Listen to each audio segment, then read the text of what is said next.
Alright, today I'm going to show you how I make my granola. And this is different than the traditional granola that you think of in the stores. It's typically made out of oats and a lot of times wheat flour and lots of grains. My granola contains 0 grains. It's more of a paleo version of granola. It's nuts and seeds and coconut and honey and coconut oil and then some nut and coconut flours to kind of make it all come together. Now, of course, when I went to make this recipe today, I realized that I'm out of my shredded, really fine shredded coconut. So I typically use that. I just happen to somehow use that all up and I don't have any more in my cabinet. So we're gonna make do with the other nut flours. And this is a really flexible recipe. It doesn't have exact amounts of everything because I switch it up all the time because I make it depending on what I have left over. When I use nuts in a recipe, I store them in my freezer so that they stay fresh longer. And when I go to make my granola, I go in there and I grab out the nuts that are in my freezer. I never know how much is in there.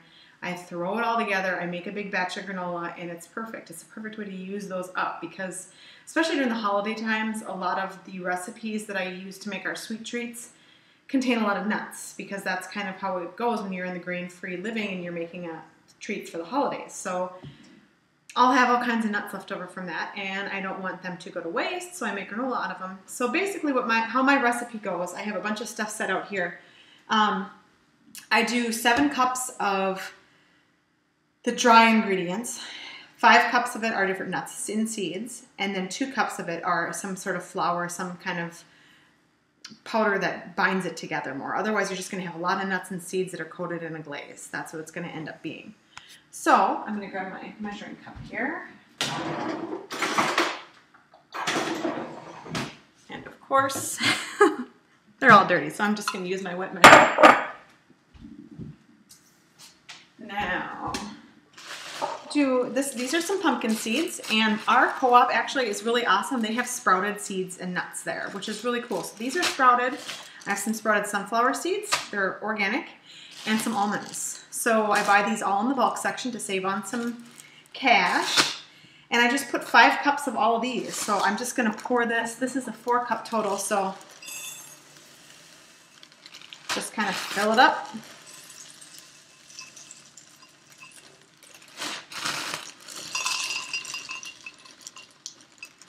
There we go. That's roughly 4 cups there. Dump it into my big bowl. Now this is coconut flakes. They're big crispy flakes. They're super yummy and really good for you. High in fiber and healthy fats. So I'll put in like a cup of those. And then what I like to do, because my almonds are sprouted and whole, I crush them up a little bit. So I just take one of my wooden spoons and I just kind of go like this. It also breaks up the coconut flakes a little bit too. Break those up. You can even do it with your hands because they're sprouted and dehydrated. They're much more crispy and they break apart really easily. So of course wash your hands when you do all this stuff. And my kids like to have the bigger chunks so I don't break them up too much, but if you have just tons of whole almonds in there, it gets really chunky. So again, I mean, I've made this so many times that I just kind of play it by how it looks. I'm going to add just a little bit more coconut and a few more seeds. So I'm going to move those all aside. Now if you plan to put like raisins, which I have here, I have some wonderful organic flame raisins here. Don't put these in before you put them in the oven because they will burn. So I've added goji berries, Monomori cherries, dried blueberries, any kind of good dry fruit that you find at your co-op that's organic. My kids like raisins the best. These raisins are absolutely delicious. I had to hide these when we got home from the grocery store because they wanted to eat them before I make the granola. But add these in afterwards. I learned that the hard way. I spent a lot of money on a huge bag of goji berries, made the granola in the oven. They came out charred black. It was really disappointing because it was expensive. So these are awesome. Add them in afterwards though. So now we have our nuts and seeds and coconut, and I add in 2 cups of This is a cashew meal. This is what's going to fill in for the missing shredded coconut that I don't have. This I got at Trader Joe's. Love it. Trader Joe's has so many good things. You can get all these nuts and seeds there too. They have these there. They have them raw. You can bring them home. You can soak them and dehydrate them to make them a little bit more digestible and beneficial to you, or you could just throw them in as is, but just know that it's going to be harder for your body to digest when it's like that, because that's what the plants do to protect themselves. So 2 cups of this stuff, and coconut flour, which is a little bit more powdery. And this again, Trader Joe's. This rolled out in the last few months. I was super excited to see it because I was spending quite a bit of money on it when I would buy it at my co-op, because it's a little bit more expensive there.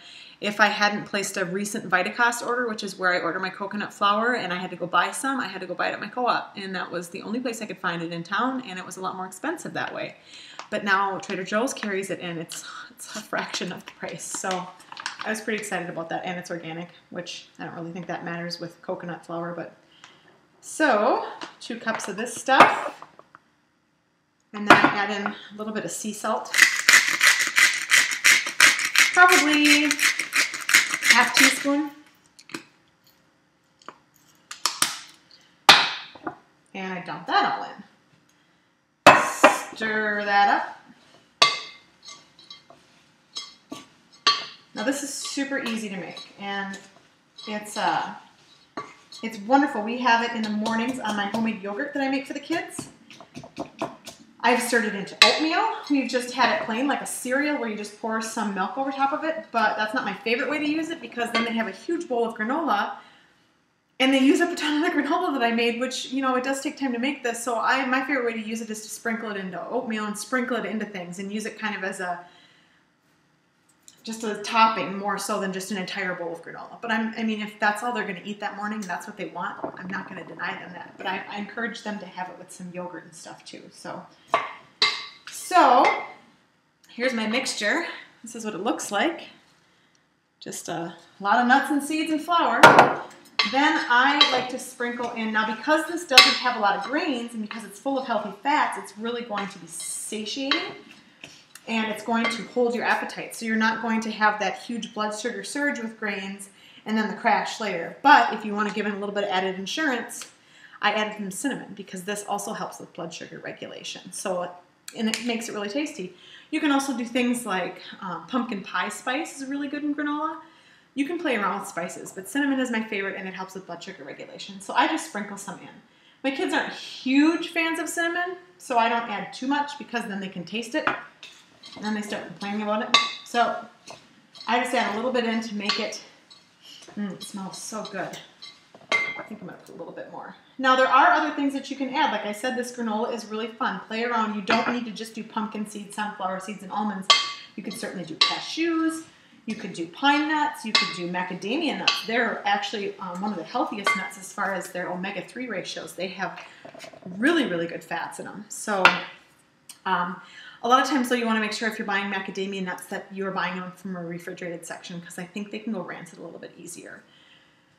So I've also added cocoa powder before to make it a chocolate granola. My kids really like that. I'm not going to do that this time. I have coconut milk powder, which I talked about in week 1. I get this at Wilderness Family Naturals. Yeah, they are the only ones that I found that carry it, local Minnesota company. So tasty. Adds a really nice flavor to this. Actually, you know what? I think I might add a little bit of this in. I love this. It's sweet and coconutty, and it adds such a nice flavor to cookies. So I always have this around. I keep this in my freezer. I use it in all kinds of things. You could also use coconut sugar if you would like. What I use for the sweetener and to bind it together is raw honey from my mom. She gets this from the hives on her land. This is hers. I also had run out of honey recently, so I went and bought some. And this is the best value in town. It's organic wild raw honey, and I got it, of course, at Trader Joe's. They do sell it at my co-op, but it's twice the price. So shop around, find where you can find the best deals, make a mental note or write it down. You can write down prices in a little journal, and then you'll know exactly when you run out of things. Say, for example, if you order a lot of the stuff online and you're not placing an order, so you have to go pick it up at a store. If you have a little book where you're writing down prices, you can look through and see, I paid $4 for this at Trader Joe's and $8 for it at the co-op. I'm clearly going to go to Trader Joe's this time. Or you can store it up here. What else do I add? That's it. Then we have the coconut oil, which I have both of those. I put them into steel measuring cups, and I put them on the burner on super, super, super, super low heat because I don't want to destroy the beneficial stuff in the honey, although we are going to be putting it in the oven. So, to make them liquid. So here they are. I have honey in here, and I have coconut oil in here, and it's about 3/4 cup each. Now I take off my ring for this because you're going to be using your hands. That's another reason why I melt it over very, very low heat. I just want it to turn liquid. I don't want it to be hot because it's going to burn my hands. Lavender essential oil is very good for that, by the way. If you ever get a burn. Oh, that coconut milk smells so good in there. I just love that stuff. So you add the honey first. And now I add it a little bit at a time. Ooh, that came out faster than I thought. And kind of mix it in so you don't get just a giant clump of honey. And pour in a little bit more. This is such good stuff. There's nothing better than raw local honey. If you have a lot of allergies to plants and like seasonal pollens in your area, if you consume raw local honey from the pollen in your area, you can desensitize those allergies, which I think is awesome because who wants to be taking a leg every single day and be on steroids and have these flares? I see it in our ER all the time. So get yourself some raw local honey. You can find that through word of mouth or through your co-op, or some of those websites that I have listed have really, really good resources. So now I look at this and I don't want it to be too wet. I've got another spoon. To the point where it's just a giant solid glob. So if it does start to get a little bit too wet, I will add more stuff. But I'll show you what it's going to look like. Now the reason why I do the honey first is because that's very sticky. Then I do the coconut oil second because that's what's going to kind of coat it and keep it from sticking to the pan really bad. So here's the coconut oil. Now add this in slowly too, because sometimes you don't need to use a full 3/4 cup. Sometimes you only need to use a 1/2 cup.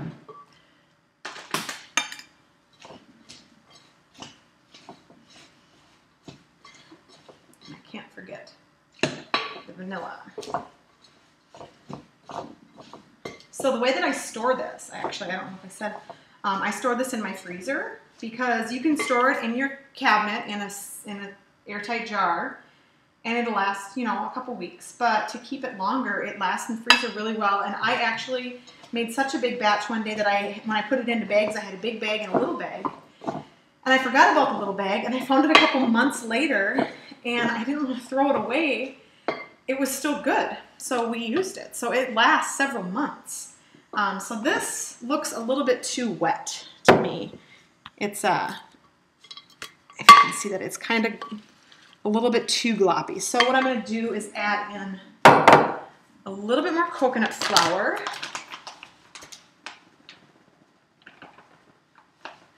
And I like to use the smaller seeds to kind of help thicken it up a little bit. So I'm going to add in some more sunflower seeds, or as we call them, sunnies. So I'm going to stir that in. Yummy. This smells really good. And now for the part that really, really makes it smell good is the vanilla. And I get a real vanilla from Trader Joe's. Again, you can order it online, or if you ever make any trips to Mexico, my aunt told me that the best vanilla in the world is the real stuff straight out of Mexico. So, or you can order it, I guess. But I have actually made my own before, just using vodka and vanilla beans, and that turned out really cool. It was a little weird to be putting vodka in my food though, so. So about 3 tablespoons of this. And this is what, the cinnamon and the vanilla are what just make it smell heavenly, and that coconut milk when it's in the oven. Oh, it just smells delicious. And be careful, this stuff is addicting. When it comes out of that oven, you better let it cool somewhere where you are not, or not be starving, because you're gonna wanna snack on it like crazy. It is just so tasty. Oh, it smells so good. All right, so now I have it I actually didn't even need to use my hands that time. Sometimes I have to get my hands in there and really mix it up, but this time I was able to do it with just the spoon, which is nice. So, once we're done with all of that,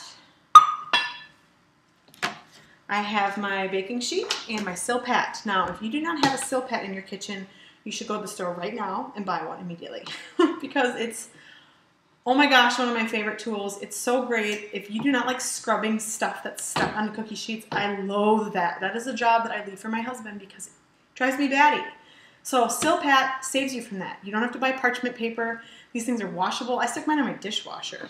It's awesome. And we use it like when I make clay craft things with my daughter. I put this down. She crafts away. I wash it off. The counter's clean. There isn't stuck on Play-Doh and clay. So, I mean, this thing, I use it constantly. So I highly recommend. I think they're 15 to 20 bucks, but I've had this one for 10 years. They last forever. Don't buy the cheap knockoffs. I've bought the silicone pads. They don't last. They like melt. It's kind of gross. So you just crumble this up, spread it out nice and evenly. You don't want to have huge clumps in the middle because that'll take forever to be done. Oh, this smells so good. And sometimes you have to divide it into 2 sheets. I have a dirty other cookie sheet, so I just have one clean. So I'm going to make this work on one. All right, awesome. And you put it in the oven. My oven is preheating right now to 325. And what I recommend for ovens too, I have a thermometer inside my oven as well as my oven gauge because sometimes your oven's not accurate. Sometimes it'll say 350 on the top where you set the oven. And if you don't have a thermometer inside, mine runs cold. So I actually have mine set at 350 to get it up to 325. So, all right, now rinse off my hands.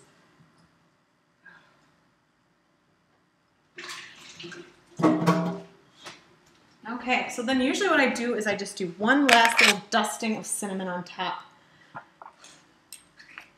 Just to give it a little bit extra spice, just a tiny bit. There we go. Now it's going to smell absolutely amazing when it's baking. So here's a sheet full of granola. And you're going to stick it in the oven and you're going to bake it until it is nice and crispy. Sometimes it can take up to 45 minutes.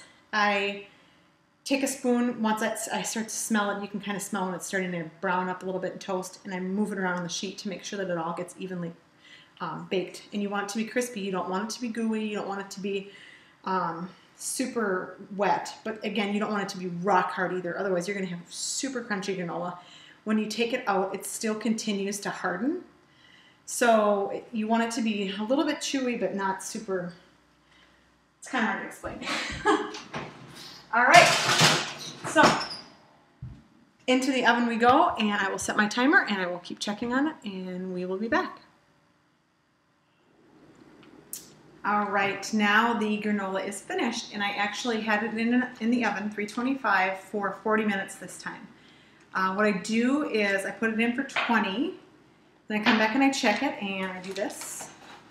Stir it up because the top will be browning. You want to flip it around so that the other stuff gets a chance to brown.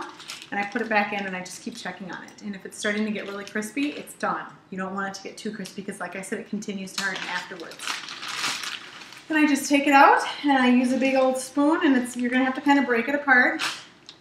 I just scoop it into a Ziploc bag and I store it in the freezer, and it is good stuff. And now this is a batch.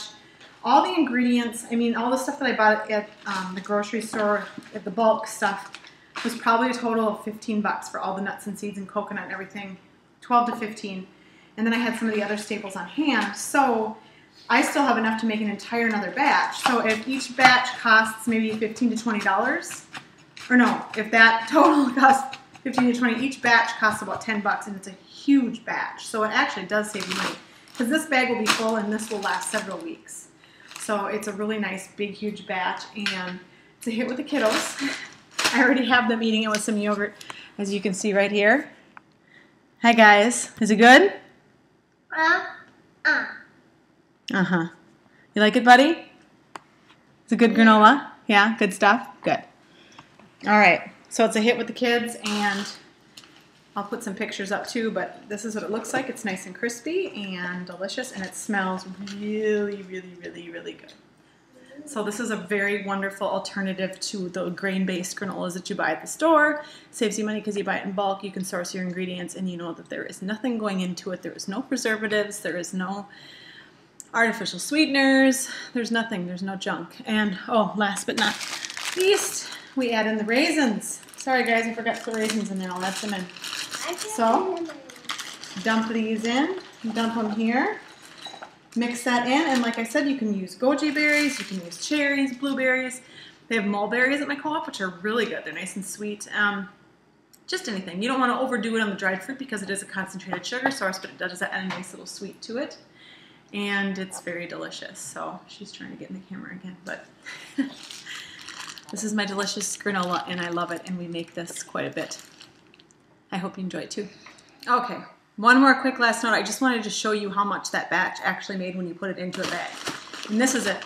This is a huge amount of granola. Like I said, it lasts weeks. I mean, up to months. So if you buy $20 worth of ingredients and have this much granola, and this is only half of that ingredients batch, you can really stretch your dollar when you make granola. And this is full of nuts and seeds, which are more expensive. If you bought a nut seed granola at the co-op that was grain-free, you are going to pay a premium because these are more expensive ingredients. But if you source them correctly, like buying them in bulk or buying them online, and make it yourself, and it's not that hard to do, you can save a lot of cash. So, into the freezer this goes, and I bet you this will last us a month. Pretty cool, huh?